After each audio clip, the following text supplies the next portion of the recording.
Greetings, this is Sean, of course, and today I'm going to be announcing the winner of the 600 subscriber giveaway that we had this past couple weeks.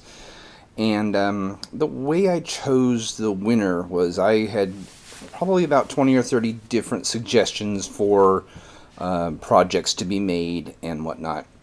And I went through each one of them and decided which ones I could do in a reasonable amount of time that didn't require a lot of me going out and getting more, supplies that I needed, things that I already had supplies for.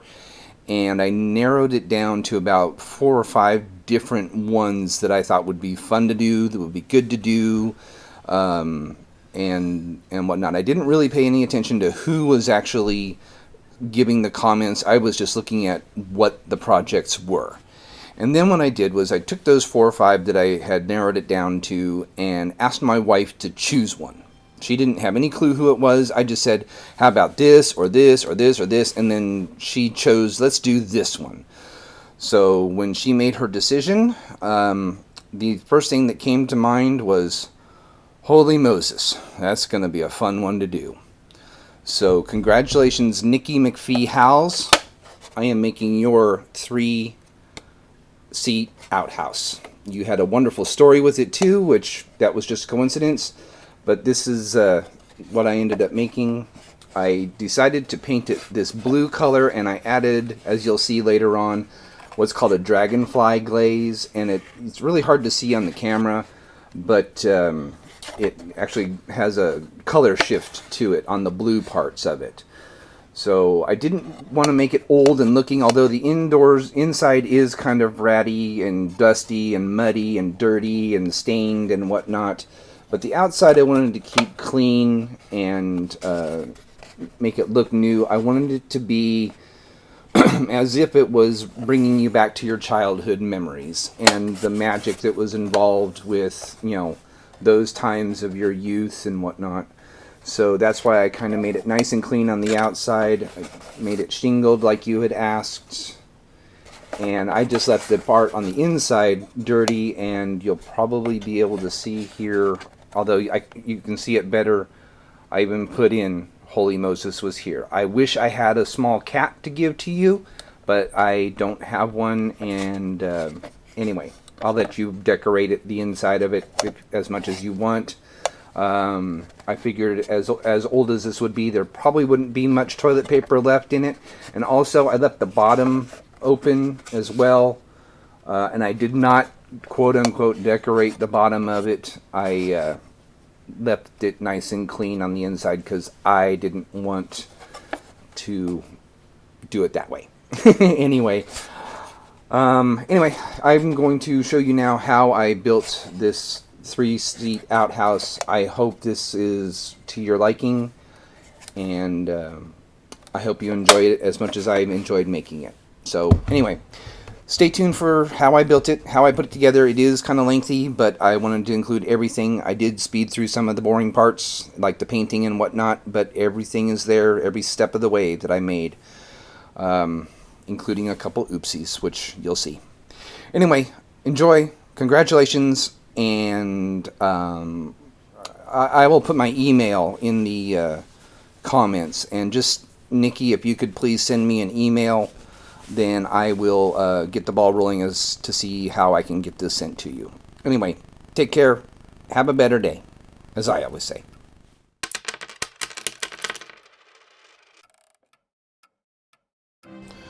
Welcome back. And these are most of the parts of what I'm going to be using.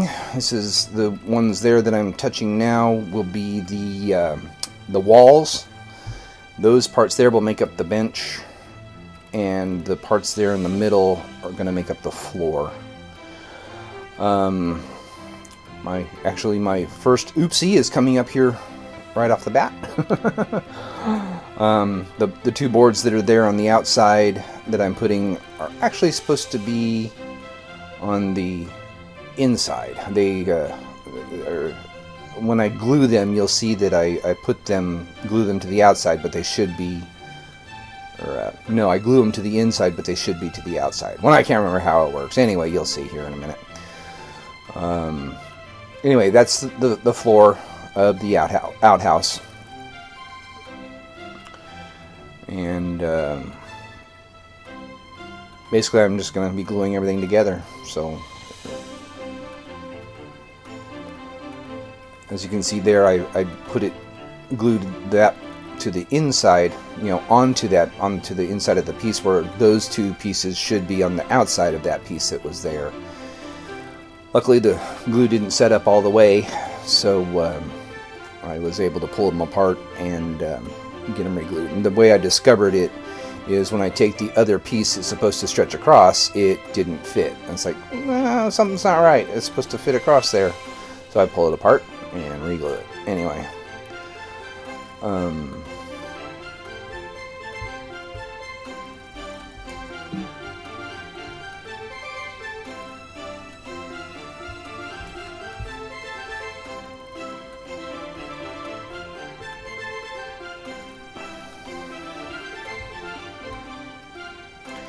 Here I am, I'm just gluing the floor joists on to each other, and I'm trying to get them evenly spaced out.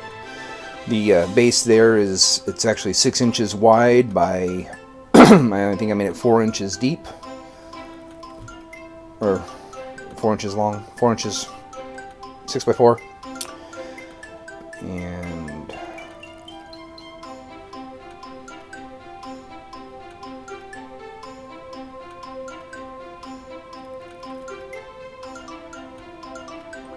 so now I'm going to start putting the walls together.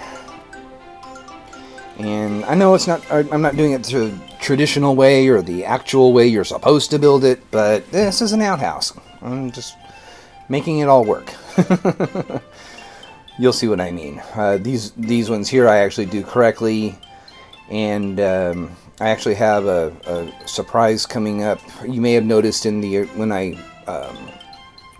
the introduction there, the door that I had used here. It was the first steampunk door that I had created, that I ended up not using because I created that other door, the fancy door.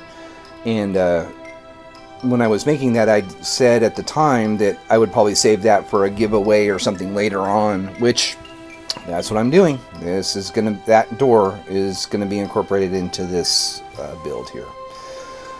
So anyway, I am just putting the floor down and a nice big piece of plywood.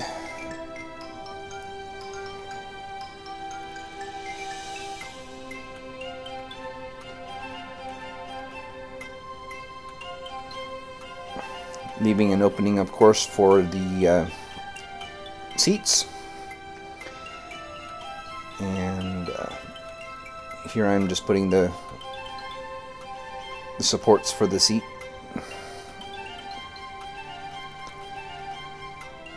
And they're actually going on the inside, touching the ground, or what would be the ground.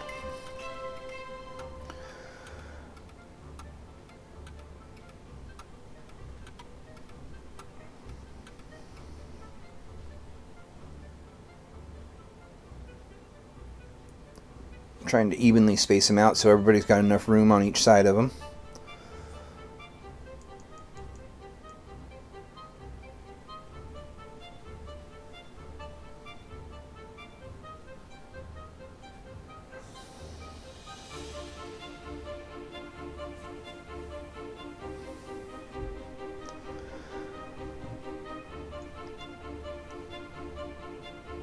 I decided to use my gauge instead to make them a decently round shape. I didn't have an oval one, or I would have cut them more oval shaped, but I figured it's just going to be cut into a roughly round circle, which is what I ended up doing.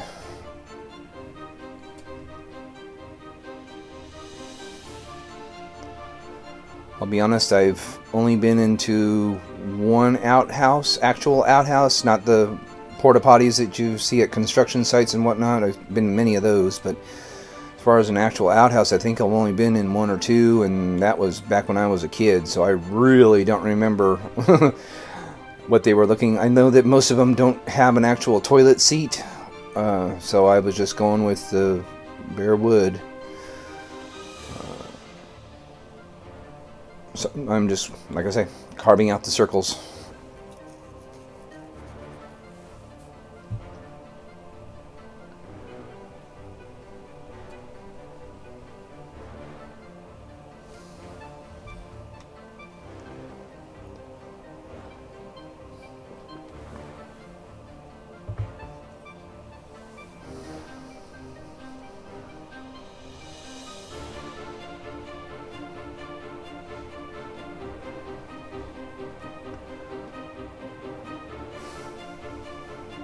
something I did discover when I was doing a little bit of research, so to speak, on how to put one of these together and what they should look like and about how big they were is,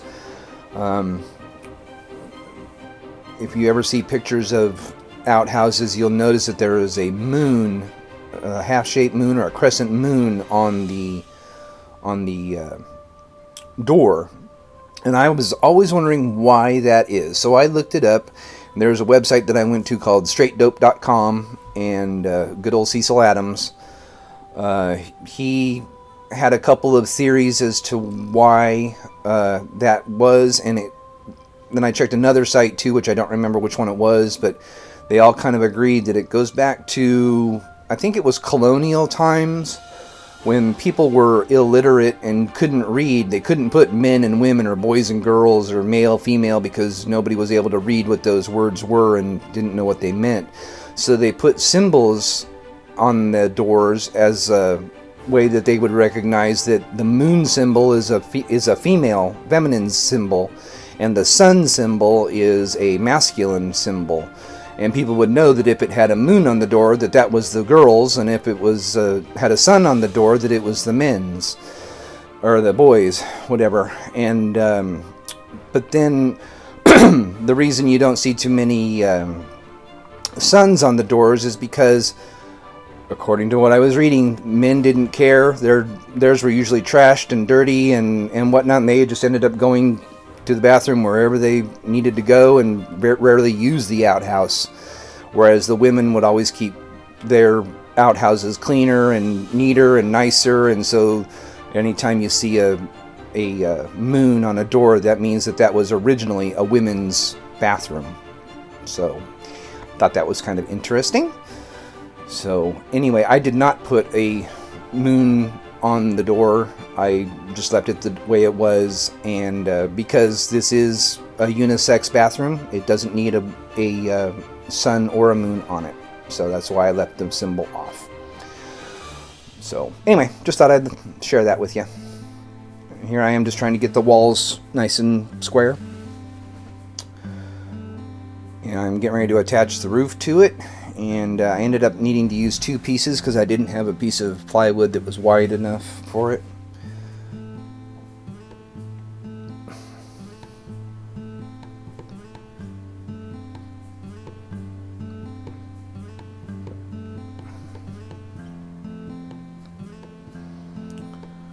So it is going to have a little bit of an overhang on each side, all four sides actually. Now I don't know, Nicki, if your outhouse that you were referring to in your story had a pitched roof like this or a lean-to roof like this, or if it had, two roofs or not, but I was taking some creative liberty and doing it this way. I hope this is okay. So anyway, I'm just going to let that glue, and I originally had plans to put a third upright and a rail there across the middle of the roof, but I ended up just leaving that out.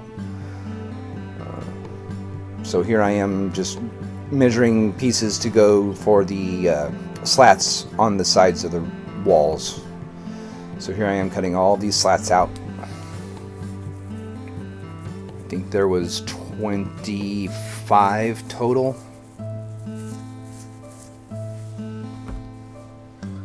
Each one of those slats is a 1/4 of an inch wide, about a 1/16 of an inch thick, and they're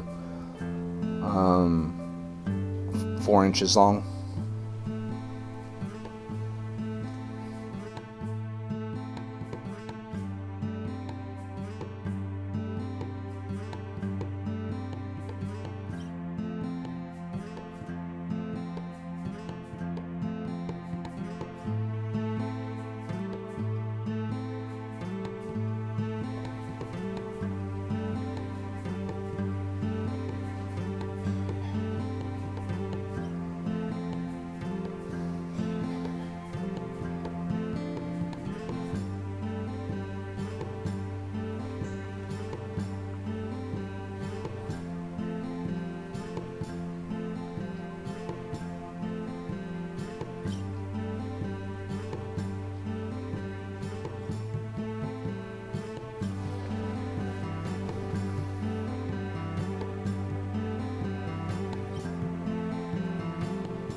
And rather than trying to cut pieces that fit into that gap, I just left that gap open. I thought about maybe putting some screen across there, and I thought, oh, I'm just going to leave it open.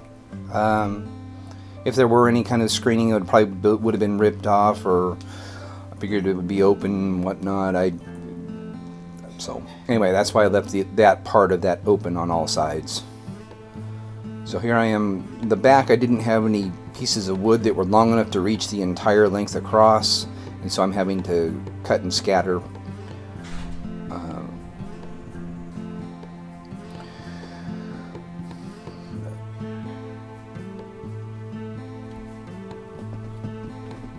So now I'm just cutting some more pieces for the back, and this one, it kind of works out that those extra pieces that you see across the top, the ones on the right and the ones on the left there, they actually get used later on for like around the door and for filler and stuff like that later on. So I don't think I had too much left over waste-wise as far as cutting the wood and whatnot. Everything just worked. It was great. So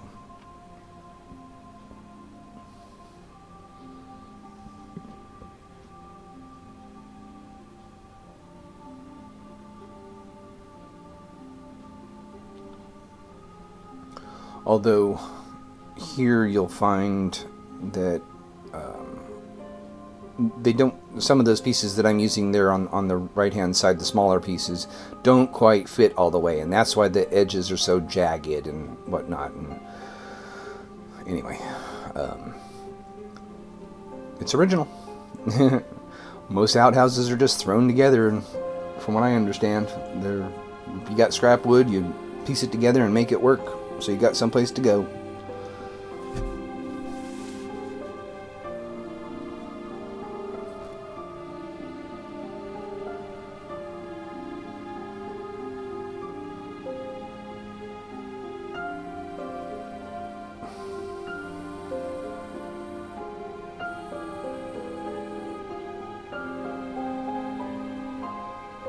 There was another oopsie, I had put it in the wrong place, but the one that's above it was just a little bit too, it was not quite long enough for it to fit completely, so I'd kind of angle it at an angle there to make it fit properly. And anyway, it works. That's all that matters. So now at this point I decided, and I probably should have done it sooner, I am going to start staining the inside. Those are enamel stain markers. I think it was Rust-Oleum that makes them. Anyway, it's a weathering enamel paint in a marker, and there's grime, rust, dirt, concrete. I forget what the other one was, but anyway, they actually work pretty good as far as making it look old and weathered and whatnot. So here you'll find it see it from a different angle here. Here I believe I am using concrete for the bottom of it. It might, yeah, I'm pretty sure it's concrete, or it might be mud, one of the two. And I just decided to make it all dirty, grungy looking on the inside. And I put a little bit of a darker mud color along the sides of the poles, like mud would have gotten splashed up onto it. And the seats I did the same color as well. And then around where the feet would be, I put a whiter color down to make it look like feet marks were sitting there. And I put a little bit of extra mud around the doorway and mud up the sides of the walls a little bit. Then I took a grungy color and which is kind of like an off-white, almost like a greenish white color. It's really hard to see in these pictures here in the video, but just made sure I got all the sides. And this would have been really hard to do if I had put the other sides on. I wouldn't have been able to get any of this painted, and I had a really hard time getting these painted as it was. So I also did a few stains down the front of it, you know, where moisture would have gathered, and this was fun trying to do the painting on this. And one of the boards broke loose, but I figured it's gonna get loose anyway. And anyway, like I said, I did not want to put do the inside of the seats, because I just didn't want to be that gross with it. I mean, I could have made it really dirty and disgusting looking, but I didn't want that. So here I am, of course, doing the front wall where the door is going to attach. And the seat was extending a little bit too far, so I had to cut a little bit of it off to make it fit properly. And here I have to cut some more wood for the side panels.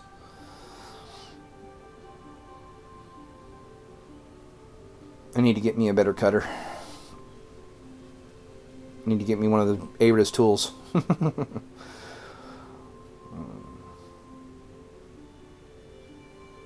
So these ones here, I went ahead and stained up before I put them on. That way the inside wall would be finished. I didn't bother with the front panels that were around the door because you wouldn't be able to see them anyway because of the angle. There's no way to see that part of it.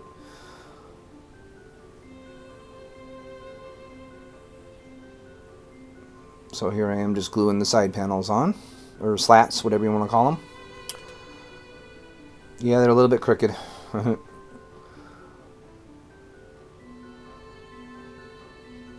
And then the other side of the door.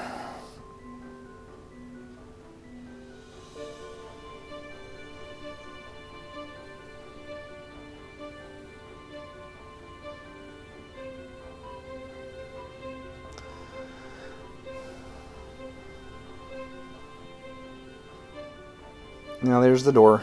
You may recognize it. I went ahead and left the gears on and everything. Those are those brass hinges that I made. I actually made those from scratch, and I'm just super gluing them down to the wood. And I glued the toothpicks in and just cut them off to length so that they'd work as hinges. So here's the door working.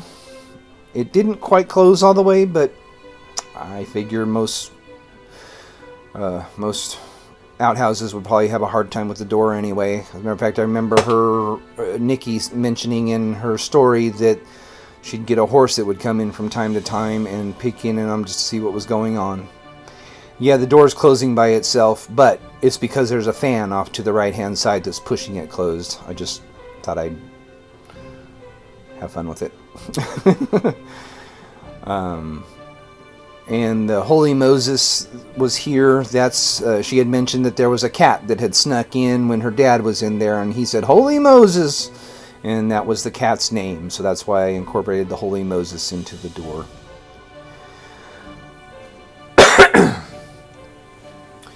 So here I am, I'm putting shingles on, and those are actually shingles that were left over from my wife's dollhouse that I took from her. She didn't need them anymore. So I'm incorporating part of my wife's dollhouse into this for the shingles. And I had enough to do, except I think I had to make 4 or 5 more. I ran that shy of having enough to make. So I'm just gluing them down there and then scattering them across as I go across. I'll speed up.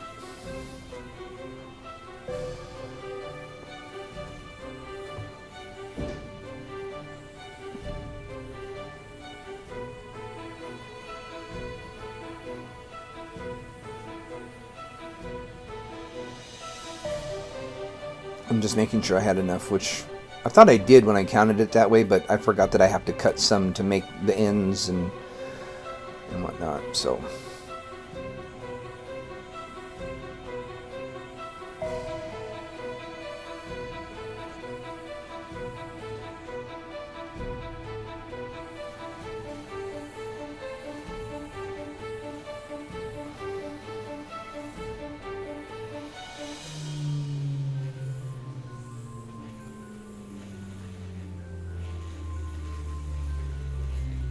You can kind of see the ones that I had to cut extra that I missed. They're different color than the rest of them. But anyway.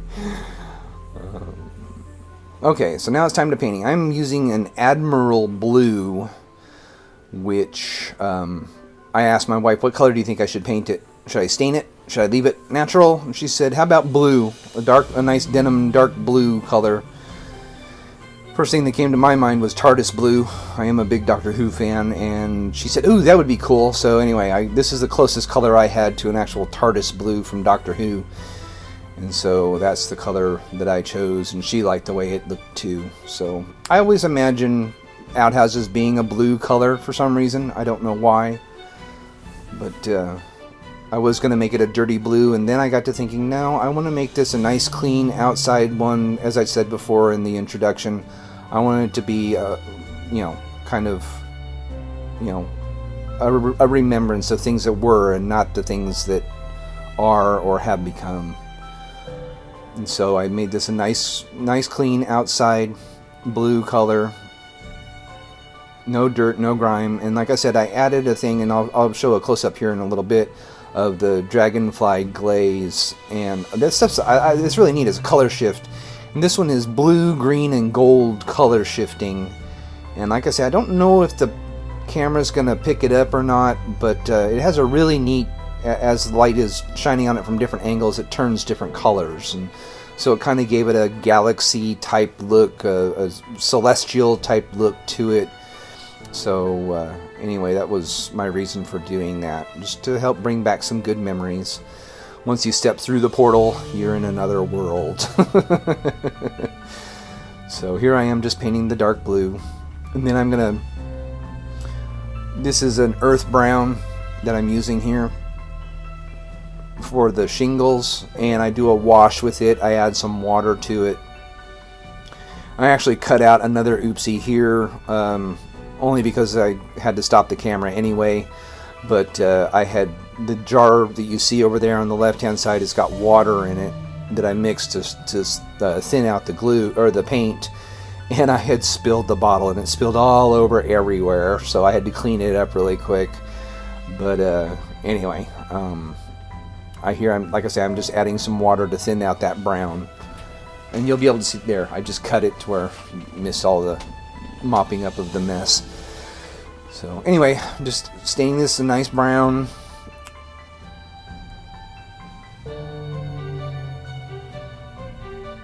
So you can still see the grain of the wood. Making sure I get the sides.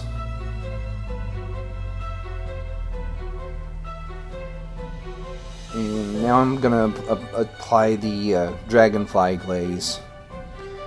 And it's a blue, green, and gold shifting color. And you can kind of see by the label there, the color shifting. And it does kind of look like that. It's got like glitter or something in it that changes color, like holographic glitter or something in it. It's really cool stuff. I don't know if you've ever seen it or not, but it comes out white, but it dries clear when it's done. And I think you'll be able to see at least the glittering part of it. Maybe not the color shifting part of it on the video. So... And it's just a glaze that goes over, makes it kind of shiny. So if you don't like your finish to be shiny, you can dull it down with some matte spray or something like that. But